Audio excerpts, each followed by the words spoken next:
In this video, we're going to expose just how car dealerships make their money and just how many profit streams they actually have. I think you're going to be surprised. I'm Josh West, and this is Josh West 24/7.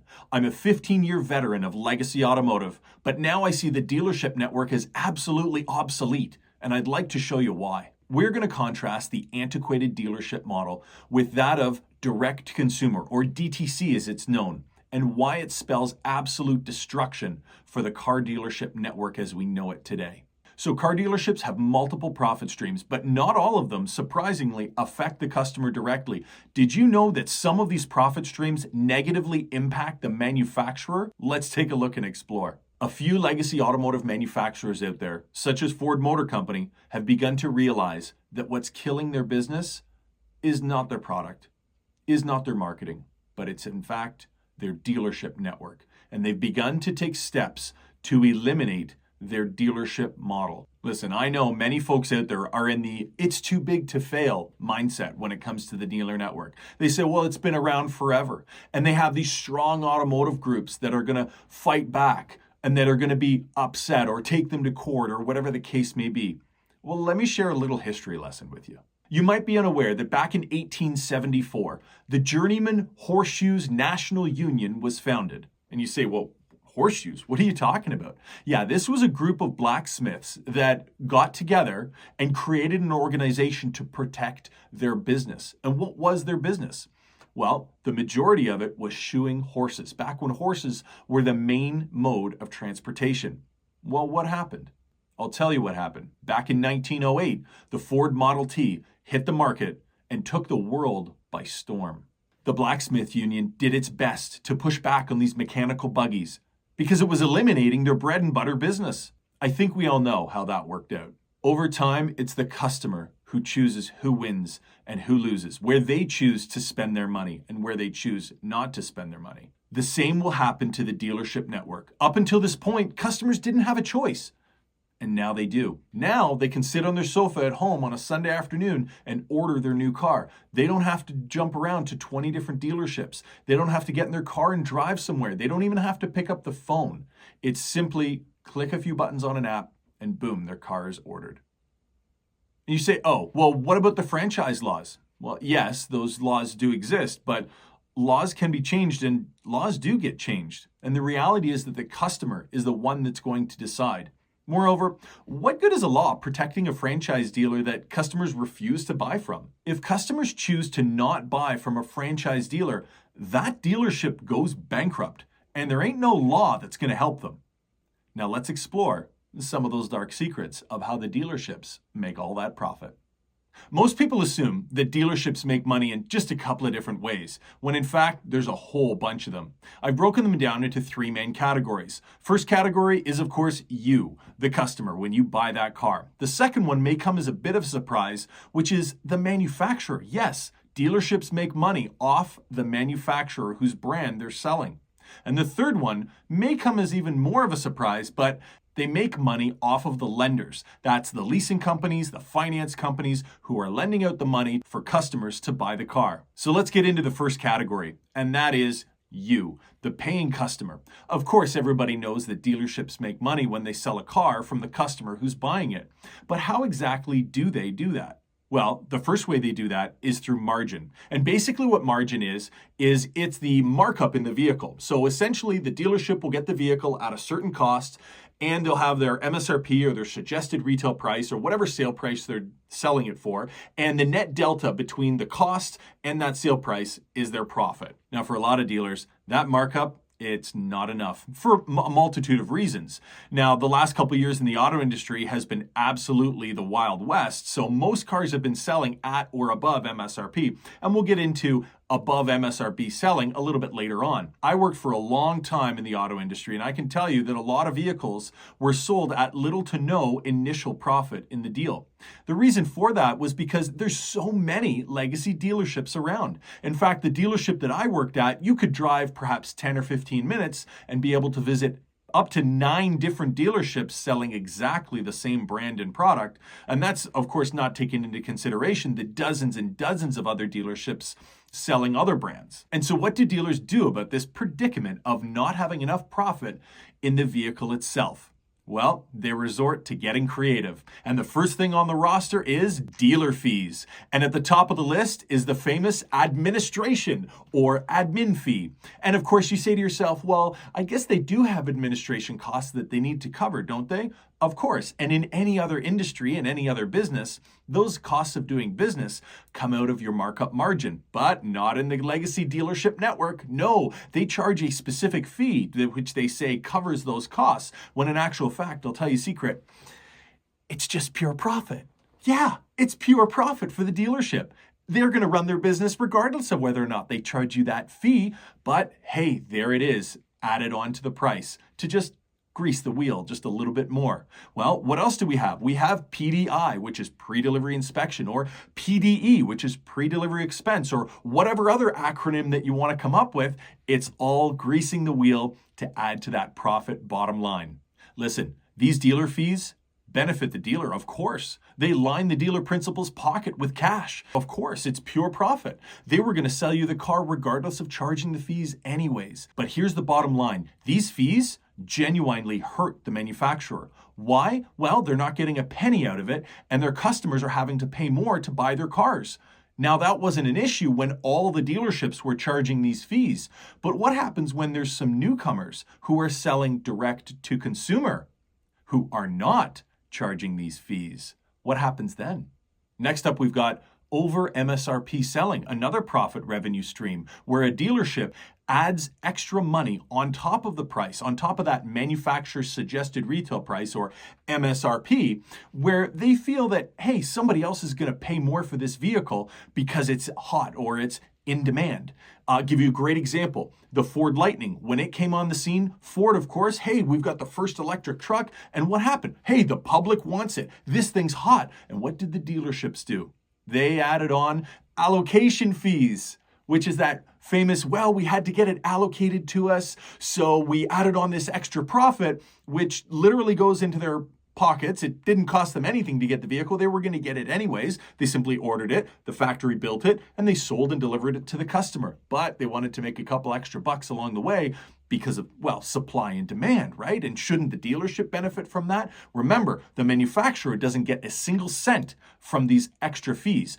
Another name for the allocation fee, and more popular in the United States, is the market adjustment fee. And that's essentially, you've got the window sticker and they just pencil in, hey, you know what, we're going to add $30,000 to this pickup truck. Why? Because we feel like it. And that's literally all it comes down to. Pure profit for the dealership. Does it help the manufacturer? Absolutely not, because oftentimes it makes that vehicle less or even completely unaffordable for those potential buyers. Does that help them fight against the competition who does not charge any of those extra fees?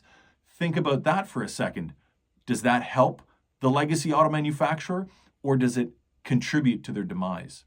One other popular profit stream that comes directly from you, the consumer, is when you've been shopping around for that special vehicle. You know, you've been online looking for that Toyota Sienna, and you found one at a dealership. Maybe it's out of state or it's in the next town over, and it's exactly the one you want. It's got the color, it's got the seating configuration, it's got the DVD or Blu-ray for the kids, and all the features that exactly of what you're looking for. But when you get to the dealership, and of course you've called ahead, they've confirmed it's there, you just want to kind of touch and feel it, check it out, make sure it's exactly what you want. You want to go down there and buy it and take it home. But when you get there, you find out that, well, they've added on a bunch of accessories that they maybe didn't tell you about. Maybe they added on that bug deflector, but instead of charging $200 or $300 like it would normally cost, they're charging $1,200 or $800 or whatever the case may be, some exorbitant amount. They've put running boards on the vehicle, and they've decided that instead of the $1,200 they normally charge, they're going to charge $2,500. Why? Well, they're already on the vehicle, sir, and the vehicle's priced so aggressively, and you've got to buy these accessories now because they're already on the car. What a fun game, isn't that? You're being forced to buy accessories that you didn't want, that you weren't told about. And what are we doing? Well, again, we're lining the pockets of that dealership, and we're negatively impacting the experience of the customer. Once again, does this help the customer? No, it does not. Does this help the manufacturer? No, it does not. Again, the big problem with legacy automotive dealers is that every time they make a dollar, it impacts the manufacturer negatively. Hey, I probably missed one or two fees or extra things that dealerships add on to make money from you, the customer, but I'm going to get into a couple of other ways that dealerships make money from the manufacturer. Check this out. First up on the list, dealer holdback. And you say, well, what is that? Well, I'll tell you real quick. So essentially, if you take a look at an invoice of any particular vehicle, I'll use a Chrysler invoice as an example. You're going to have the make, model, vehicle. You're going to have the cost of that vehicle. You're going to have the options laid out and the cost of those. You're going to have their advertising co-op charges that may be on there. You're going to have a freight charge. You're going to have perhaps an air conditioning tax charge and a tally at the bottom right. And essentially what that is your dealer cost of that particular vehicle. And of course, that's where the dealership brings out that invoice and shows the customer and says, oh, Mr. Customer, we're selling you this vehicle at dealer invoice and we're not making a single penny. Well, that's not completely true. You see, if you look at the left side of the invoice, at the bottom, you'll see a coded number. I'll give you an example. It'll say 00600. And what that means is that holdback on that vehicle is $600. So what does that mean? Well, that means that the invoice cost they're showing you is not exactly the cost of that vehicle. The dealership is actually profiting $600 even when they sell it to you at their invoice cost. So another way that the dealer's making money, even when you, the customer, think you're buying it dead nuts invoice cost. It's really not. Next up on the list, we've got VPA, or Volume Purchase Allowance. And what that is incentive money from the manufacturer that if they hit certain sales targets, they will be given a retro paid cash bonus or a big fat check cut perhaps 2 weeks or a month later for hitting their targets in a particular month or quarter or year or what have you, based on the amount of units they've sold and different criteria that the manufacturer comes up with. Now, does this VPA money get given to the customer as a discount? Absolutely not. Where does it go? Oh, it goes directly into the profits of the dealership. Fantastic. Now, I understand that a lot of these VPA programs have changed over the years, but they still exist in some form or another. The bottom line is you can't teach an old dog new tricks, and this is just the way that the dealer networks operate. Next up, we've got floor plan incentives. Now, for those of you that aren't aware, a floor plan is essentially all those vehicles that are sitting on that dealer lot. The dealership didn't have to pay cash for those. They're all sitting there on a sort of finance program called a dealer floor plan. So essentially the dealership will make payments on them until the vehicle is sold. Once it's transferred into the customer's name, the dealership has received payment for the vehicle, then they'll remit the cost or whatever they're billed for the vehicle to the manufacturer. But that comes with a few frills and a few benefits for the dealership.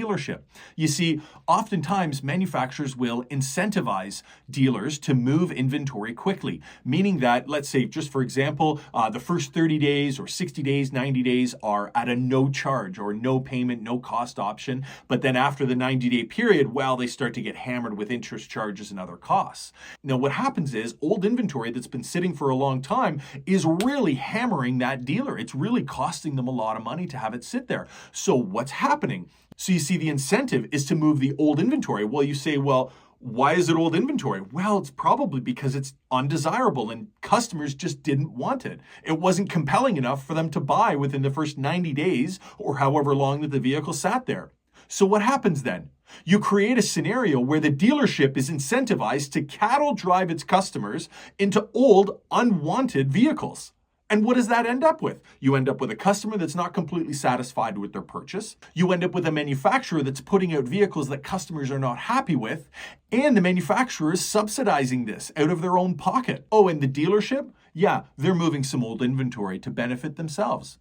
Again, dealership profit, manufacturer lose, customer lose. Do you see a theme here? All right, as we move our way through the list, we've got coupons, internal coupons. Now, these are internal certificates that are distributed to dealers to move basic old inventory or to apply to certain vehicles, whatever program that they have out at that time, whatever vehicle would qualify for those certificates. Now, the unique thing about these certificates, they could be different denominations. So $250, $500, $1,500, $2,000, whatever the case may be. The dealership can then internally, of course, apply those to any vehicles that they've sold in that particular period, perhaps in a month or whatever the case may be. But here's the fun thing about those certificates. Does the dealership have to give them to the customer in the form of a discount? Nope. No, they don't. No, that's another stream of profit. Of course, if the dealership chooses to discount the vehicle by that amount in order to move old inventory or whatever the case may be, sure. But are they mandated to give it to the customer in the form of a discount? No, they're not. Again, we have a situation where it's costing the manufacturer money, the customer's not getting any benefit of it, and it's all going to the middleman, the legacy automotive dealer. Continuing down the list, we've got internal bonuses. So these internal bonuses are given out or handed out by the corporate rep. So each manufacturer will have certain sales zones, and each sales zone will be assigned a representative to manage the dealers within that specific zone. And of course, it's all designed to help the flow at the factory, to keep those vehicles going, to keep them going off dealer lots or coming out of the factory and loading up on dealer lots and getting those vehicles sold. So from time to time, if the dealer complains loud enough about getting rid of old crap inventory or stuff that nobody wants or stuff that was ordered by a manager that had absolutely no idea what they were doing. Maybe that manager has no idea how to build a truck or equip it properly to make it something that's desirable in the marketplace. Or maybe that manager ordered a whole ton of minivans and completely forgot to order that no-charge navigation or some big feature that was supposed to be on the car and just didn't click that box because they weren't paying attention. And then a whole fleet of vehicles arrives on their lot that's missing this feature, but the vehicles have the exact same invoice cost as the one down the road that has the extra feature like the navigation or the sunroof or whatever the case may be. So of course you can see how dealers could be stuck with silly vehicles like that no customer wants. So here comes the zone rep to hand out extra money behind the scenes to help subsidize these mistakes or errors that were made on ordering inventory or whatever the case may be. And it's kind of a way to just kind of prod things along. But again, it's costing the manufacturer money. The customer is not benefiting. Who's benefiting? The dealership, either to make profit or to clean up their own mistakes. What an operation. Well, you stuck with me this far. All right, guys, hang on. Here's the biggest one yet. You ready? Programs. Dealership programs change all the time. The most popular programs are the retail incentive programs that change month to month. The dealership will get a new set of programs at the beginning of every month, and they'll distribute it to their sales staff, and that will show them what the special interest rates are. It'll show them what all the cash discounts are, whatever the stackable programs might be, and they'll make adjustments. Sometimes they can change partway through the month, maybe on the 15th or whatever, depending on what's happening in the marketplace or whatever the manufacturer sees fit. These monthly programs are pretty much all the time public information, but some customers that aren't super savvy, they may not be aware that there's an additional rebate or whatever the case may be. And rest assured, when that happens, the dealership is the one that's going to keep that program money. They're not going to voluntarily release it to the customer. Next on the list is a loyalty or a conquest rebate. The way that works is, well, I'll give you an example. Let's say a customer is shopping for a new F-150. Ford decides they're going to come out with a special new program where if the customer shopping for that F-150 has perhaps a Dodge Ram or a Toyota Tundra to trade in, that would be considered a conquest rebate. And perhaps they're going to give them an extra $1,500. Now, if you're trading in your old Saturn Ion or your Jeep Renegade, well, no, you don't qualify. It's only for somebody that has the competitive version of that vehicle from another brand, and they'll get a little bit of an extra incentive to push those trucks or whatever the case may be out in the market. Likewise, a loyalty program would be if an F-150 owner was looking at buying a new F-150 and Ford decided to have a loyalty program, well, then perhaps that customer would be getting an additional $1,500 or whatever the rebate would be at that time. Now, I'll say that with one caveat. You see, a lot of customers may not be fully aware what all the programs are. You see, because not everybody qualifies for this loyalty or conquest rebate, oftentimes dealerships won't be advertising it in their sale price. Of course, why would you be advertising a vehicle at a price that not everybody would be qualifying for? So what happens is that customer comes in with his F-150, perhaps he wants to buy the new Toyota or whatever the case may be, but he was unaware that there's a conquest program. So what happens? He negotiates back and forth. Of course, the dealership sells him the vehicle because, he saw that advertised price. He was happy with it, comes in, buys it. And what happens to that $1,500? Does the dealership call up the customer and say, hey, Mr. Customer, great news. You qualify for another $1,500 off. But he was buying the truck already. What happens to it? Well, the dealership claims the money and it goes right into their pockets. Again, another example where the manufacturer is paying out. The customer is not getting the benefit, and the money is going to the middleman, the legacy dealership. One of the lesser known programs is the ambassador program. I'll give you an example. So a program like this comes out, and essentially the way it worked is, well, RAM wants you to be a RAM ambassador, and you're going to get 5 control numbers or 2 control numbers or whatever the case may be, whatever amount of control numbers that we could give out. And these are special certificates that have a special number we have to call in. There's a copy of our ID on there. We have to sign off on this form, have this special control number on the form, and claim this money back from the OEM when we sell the vehicle. And of course, the idea is that we're going to give this extra money to get that deal, just to kind of push it over the edge. Maybe it's $500, $1,500, whatever the case may be, just to kind of get that deal and to make that customer feel like they're really important, and to get the salespeople really hyped up. Oh, I'm an ambassador now. I'm going to go out and I got this cash that doesn't cost me anything. I'm going to go and give it to some customers to try and get more business, and you get the idea.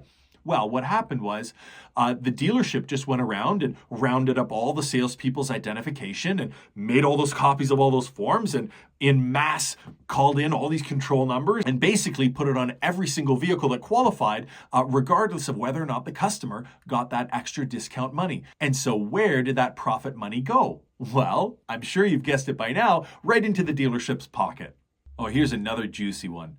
Corporate employee discount programs.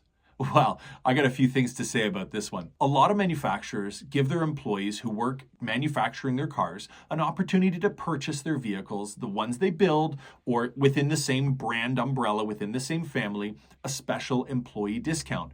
Now, these are run through corporate office, through HR. It's part of their benefit program, and most of the time they'll get several control numbers or several opportunities for discount to use for themselves, as well as a few that they can give away to friends and a few special ones that they can give away to family members and people at their discretion. Now, if this program is misused, they can actually lose their job. They can lose their pension. But let me tell you some of the ins and outs of how this program has been handled. Now, of course, most of the time, these programs are used properly, but the way these programs are supposed to work is that the dealership is supposed to give a certain level of discount and sell the vehicle at a certain set price. The manufacturer will then reimburse the dealership a certain set amount of money. Usually it's a percentage of the cost of the vehicle.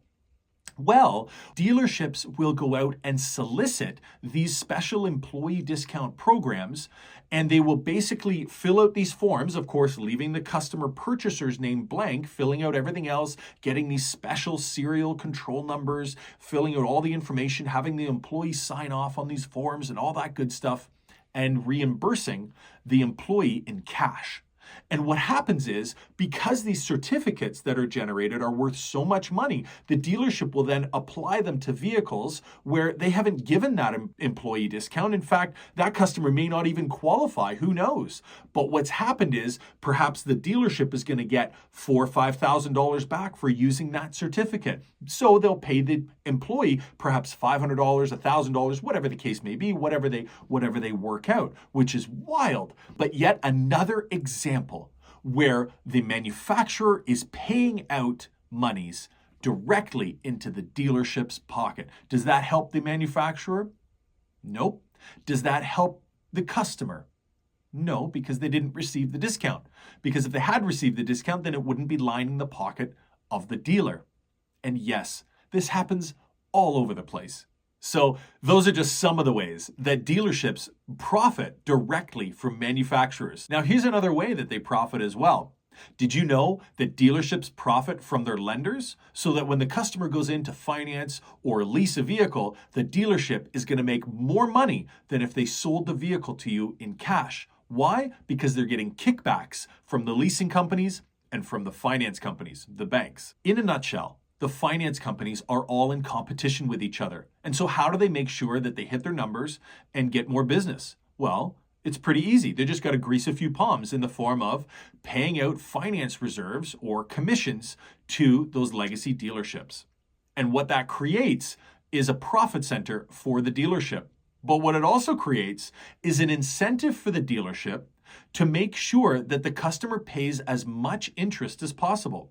You see, there's 3 main things that impact the cost of borrowing. One is the length of the term.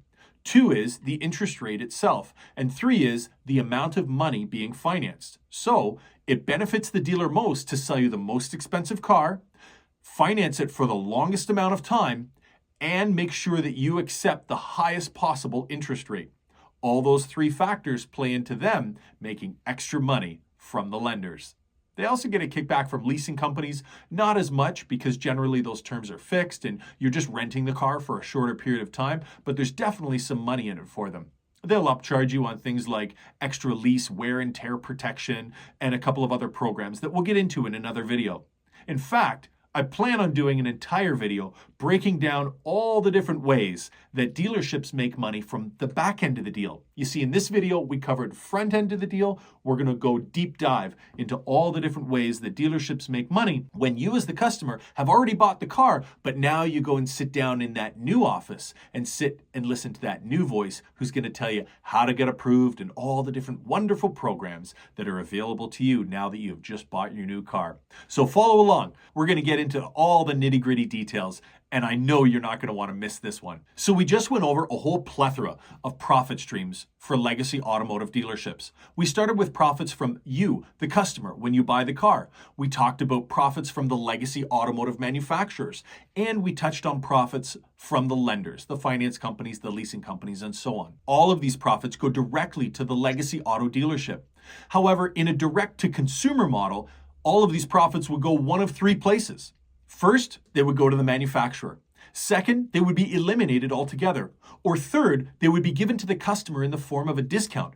How can Legacy Automotive compete with a direct-to-consumer model? They have absolutely no choice but to change. And with change comes pain.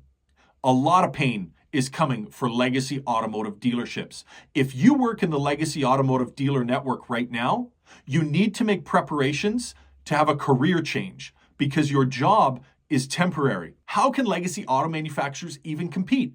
Listen, tell me below in the comments, what do you think? Is this current business model sustainable? We haven't even talked about the money that dealerships are making in the back end of the deal. We're going to get real deep into that. I've got some juicy tidbits I can't wait to share with you. We'll see you in the next video.